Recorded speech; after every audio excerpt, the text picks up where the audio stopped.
This is day one in our physical activity section in the Lifetime Wellness course.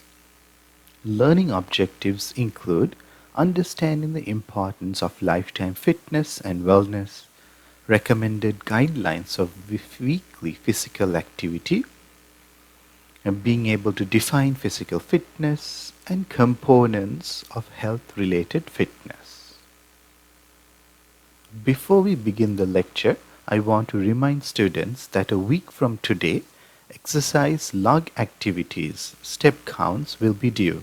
Using one of these two apps, you can track the number of steps that you take on a daily basis, and you need to document 5 days worth of step counts, having screenshots and list the amount of steps and the total. What is lifestyle? What are some examples of lifestyle? Lifestyle is the most important factor affecting your personal well-being. Lifestyles include physically active lifestyles, inactive lifestyles, sedentary lifestyles, and anything in that spectrum. Current lifestyles in most developed nations don't include enough physical activity to maintain good health. And when lifestyles don't have the needed physical activity, that can speed up the deterioration of our human body and cause diseases. Physical inactivity can negatively affect lifestyles and also put people in a position or be a risk factor for certain disease types. There are certain factors that have negative impacts on health. They include technological advances, like making things easy so that you don't use your body as much. Certain nutrition types that are not very healthy, maybe increased stress levels, and certain environmental factors also. So, when a proper lifestyle is not maintained, that can lead to certain chronic diseases, and they include high blood pressure, heart disease, diabetes, chronic back pain, even obesity. According to the World Health Organization, chronic diseases account for 60% of all deaths worldwide. And this is also a leading cause of death in the United States. So, leading causes of death in the United States over the last 110 years, about 48% of these are caused by cardiovascular disease and cancer, and 80% of these deaths could be prevented if lifestyle was modified to be a more healthy lifestyle. And as you can see, at younger ages, accidents were the most leading cause of death, and automobile accidents.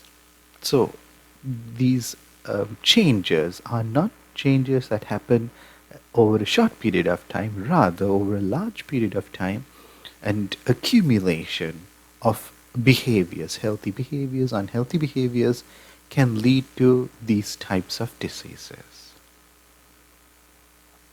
And another aspect of lifestyle is life expectancy. The average life expectancy in the US is about 76 years for men and about 81 years for women.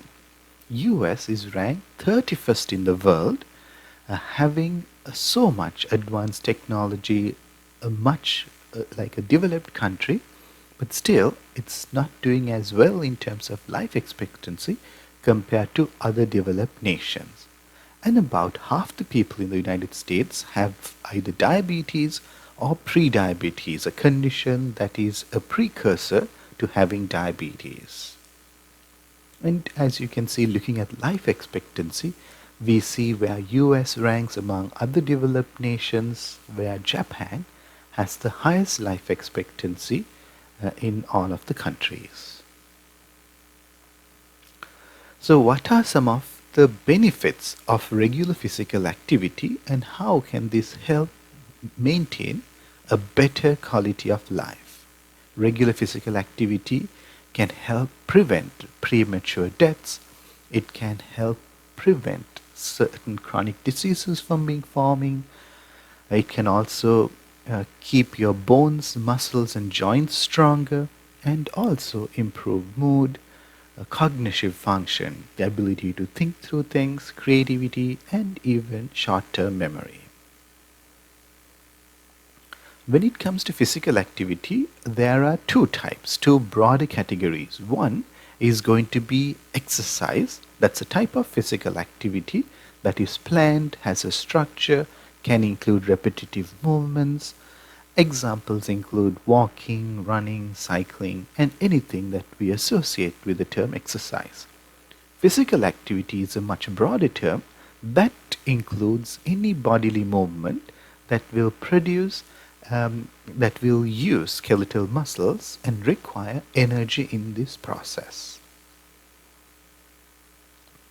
And physical activity can be categorized as certain activities that are non exercises but generate heat. So, regular everyday activity that will cause certain energy production or energy expenditure will be considered as NEAT. Then we have light physical activity and moderate physical activity. So these will be the amount, the duration, the type of activities that are being done. So we will visit some of these categories in our next lesson and go into some more specific definitions.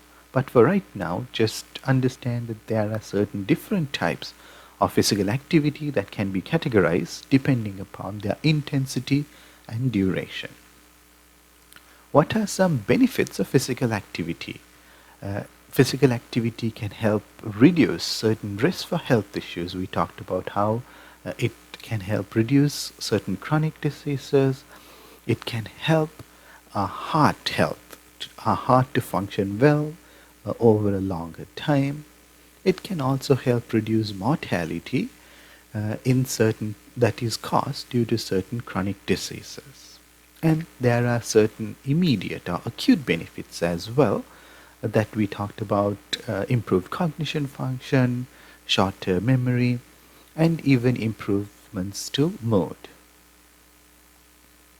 So there have been many studies done looking at the benefits of physical activity or in health, and one of this study following up individuals for over the course of 5 years identified that deaths caused by all causes, any reason that a person will die, was reduced significantly when someone went from a state of not doing exercise to doing exercise.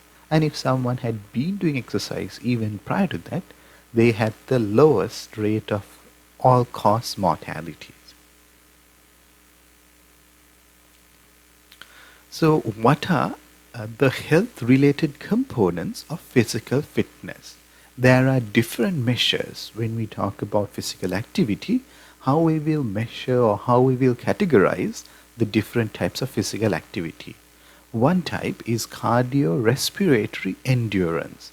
So, your heart health, your lung health, and how well you can handle long duration physical activity and exercise. Then you have body composition, looking at the lean mass and body mass, the percentage of lean mass to body mass in the human body. Then you have muscular fitness, including strength and endurance, the ability for muscles to generate force. Lastly, you also have muscular flexibility, that is the ability to have a wide range of motion, and it also talks about how well your joints work together and avoiding injury. There are many dimensions that come together uh, to cause wellness. There are social factors, physical factors, spiritual, environmental, mental, emotional, and occupational. So, wellness is a very broad term, and physical activity contributes to many categories of these things by bringing in that integrative approach to health. Wellness, as I just described, is an all inclusive umbrella covering various aspects of health. And wellness can help increase quality of life. It can also have an impact on the economic progress. And wellness is a term that goes even beyond the absence of disease. It requires implementation of certain positive programs, certain behavioral changes, certain intentional activities to try to help improve quality of life and prolong life. So, what are some things that are stopping you? What are some things that are stopping us from achieving a healthy lifestyle, maybe even a physical active lifestyle, and maintaining that? As I mentioned, when it comes to even wellness, behavior and behavioral modification is a main factor. This is the process of going from a certain lifestyle, a certain way of living, to changing certain behaviors, changing certain processes for the better. And behavioral modification is a very complex subject. It involves a lot of different factors that come together. There are certain barriers that individuals will have when it comes to making certain behavioral modification. And in this case, we are talking more specifically about going from a physically inactive lifestyle to having a more physically active lifestyle to improve our quality of life.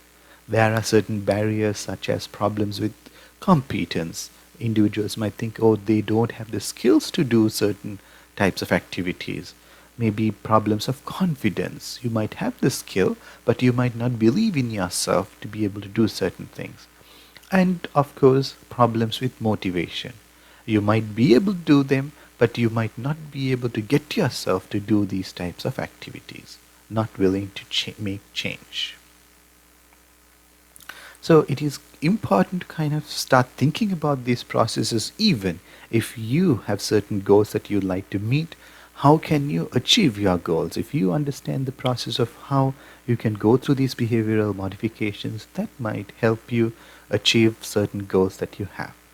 So in this process of behavioral change, the first step is to stop any negative behaviors that are there. Then the next step would be to have certain measures to prevent relapse into those behaviors. The next aspect is to develop certain positive behaviors and have certain measures to reinforce those positive behaviors, and finally be able to maintain those positive behaviors. And let's talk a little bit more about this using something called the trans-theoretical model of behavioral change. This is a model that is described in psychology. It talks about 5 different stages that any individual will go through with regards to different activities that require behavioral change, and this can be applied even to our case of physical activity. So the 5 stages here they talk about is pre-contemplation, contemplation, preparation, action, and maintenance. So let's take an example of someone who is leading a sedentary lifestyle. It's not doing any physical activity and not really eating healthy as well. And how can they come to a state of having a regularly a scheduled exercise plan, and what are the stages that they will go through to achieve that healthy lifestyle? So in the contemplation stage, an individual will not even consider making any changes to their life. They will say, no, what I'm doing is fine. I'm not even thinking about changing my sedentary lifestyle. So that will be the pre-contemplation stage. Contemplation stage is that individual is still leading a sedentary lifestyle, no physical activity whatsoever, but they're thinking, oh, I need to maybe do some exercises, maybe incorporate certain exercises. So that individual will be in the contemplation stage.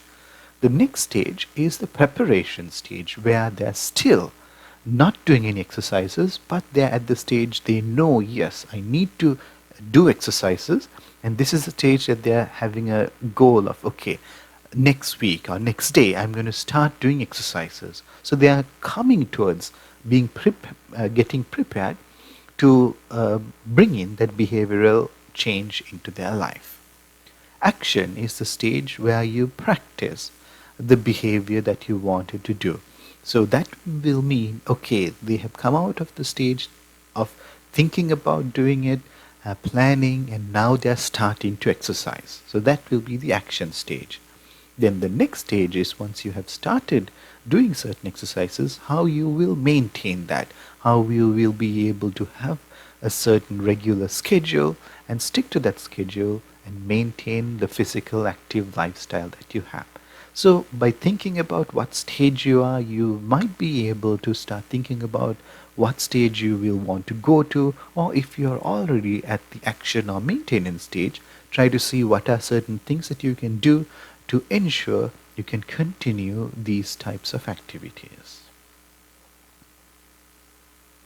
So in order to be able to work towards a certain goal, there is something called SMART goals. SMART goals is an acronym that goes into certain characteristics of goals that you can have when you're planning for certain things. So SMART goals means goals need to be specific. In other words, it can't be a very general thing. It has to have certain details, maybe certain times included, maybe certain durations, maybe certain activities. Say for an example, rather than saying I'm going to do some exercises this week, you will say I'm going to exercise Monday, Wednesday, Friday for maybe this amount of time. So it needs to be very specific. Then it needs to have certain measurable outcomes. So an example for this is, rather than saying I'm going to go for a run, a measurable outcome would be I'm going to go for a run for 1 mile, 5 miles, 1 hour, half an hour. So something that you can measure. And goals also need to be acceptable. It cannot be very unattainable. So an acceptable goal would be something that is within your reach. And that also speaks into realistic. So acceptable, realistic are certain things that you can do within your power. An example for this would be, rather than saying, okay, I am going to run for 10 hours. No, that might not be very practical. You can say the goal will be, okay, run for 30 minutes, run for half an hour, run for 1 hour, and something like that. And then it needs to be time specific. Again, going back to, rather than saying I'm going to do it, have a certain time allocation, have a certain period of time that you know that could be get done. So if you can come up with certain characteristics like this, some SMART goals, you will be able to work towards the goals that you put and make sure that you achieve them. And finally, once you have certain goals in place, it is always good to go back to evaluate these goals, to see how you are doing on achieving these goals. Maybe you might have had some setbacks, but you can learn from them, modify certain of these goals, and see how you can continue to build on them. So that is all we have for this section. In our next lesson, we will look at certain specific types of physical activity and go into that in more detail. You will have certain questions for this particular lecture that will be posted on Canvas. And if you have any questions, please feel free to reach out to me.